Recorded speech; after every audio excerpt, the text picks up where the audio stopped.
avait l'art dans le sang, si tu devais donner une généalogie à cet art dans ce sens, ça viendrait de qui dans ton histoire? Je sais pas. Je sais pas, tu sais, j'avais un grand-père qui était huissier de justice, c'était pas vraiment un artiste. Ma grand-mère, elle travaillait aux impôts. J'ai déjà. Mon père était menuisier, s'il faisait des belles choses, il faisait des sculptures sur les meubles. Et ma mère a bossé chez Rochat, tu vois. Ça vient peut-être de mes parents. Et ma grand-mère, si. Alors j'ai une grand-mère, j'ai eu deux grand-mères. Une grand-mère que j'appelais Mémé Creusy parce qu'elle bossait aux impôts, qui était très stricte, très, tu vois. Elle a jamais dit à mère de sa vie, cette femme. Elle disait scrogneux, elle disait flûte, elle te traitait, elle disait en flûte au lieu de te dire en, tu vois ce que je veux dire.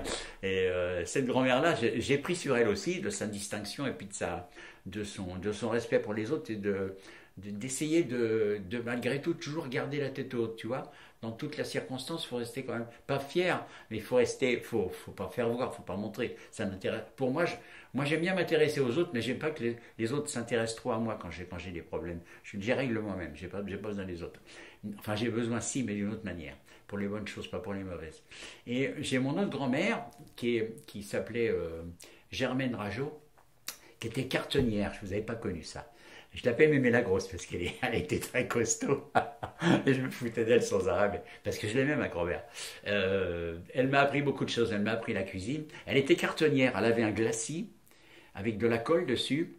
Et elle travaillait pour Balenciaga. Et il y avait un monsieur qui venait en 2 chevaux toutes les semaines lui amener. Elle fabriquait les boîtes de carton pour les parfums. Des belles boîtes, tu sais. Elle avait une dizaine de papiers, de carton. Elle avait un glacier, elle faisait fondre sur le feu. Et elle collait tout ça. Ça faisait comme du miel, tu vois. Ça, j'ai gardé ça d'elle.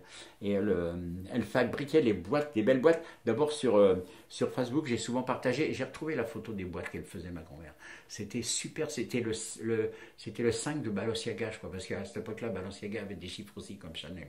Et ben, tu vois, tout ça. Le parfum, je pense que ça a dû beaucoup, beaucoup guider mon truc artistique parce que j'ai un gros nez, moi, j'ai un nez de chien, je sens les choses de très, très loin. Les mauvaises odeurs comme les bonnes d'ailleurs. C'est une grosse punition souvent. Et les parfums, je suis très sensible aux parfums. D'ailleurs, moi, je n'oublierai jamais à quel parfum je me parfume. Je me parfume avec du Chalimard. C'est un parfum de nana, mais j'adore. Voilà. Quand je vous dis que je suis 95% de meuf, mais ouais, c'est un peu ça, quoi. Le Chalimard, j'adore le Chalimard. Et ben, le parfum, ça a été beaucoup, beaucoup dans ma jeunesse aussi, parce que cette grand-mère-là m'a appris beaucoup de choses. C'est elle qui m'a appris les tables de multiplication. Tu sais, avec la règle, là, sur les doigts. Et ça, elle me l'a fait. Hein. Je peux te dire que maintenant, mes tables, 6 x 6, 36, 6 x 7, 42, 6 x 8, 48. Je mets toutes les terracités à l'envers et à l'endroit. Donc voilà. Tu vois, ça je pense que j'ai un peu de mes grand-mères en moi, parce que je pense qu'on a tous, on est tous la graine, tous la plante de ses parents.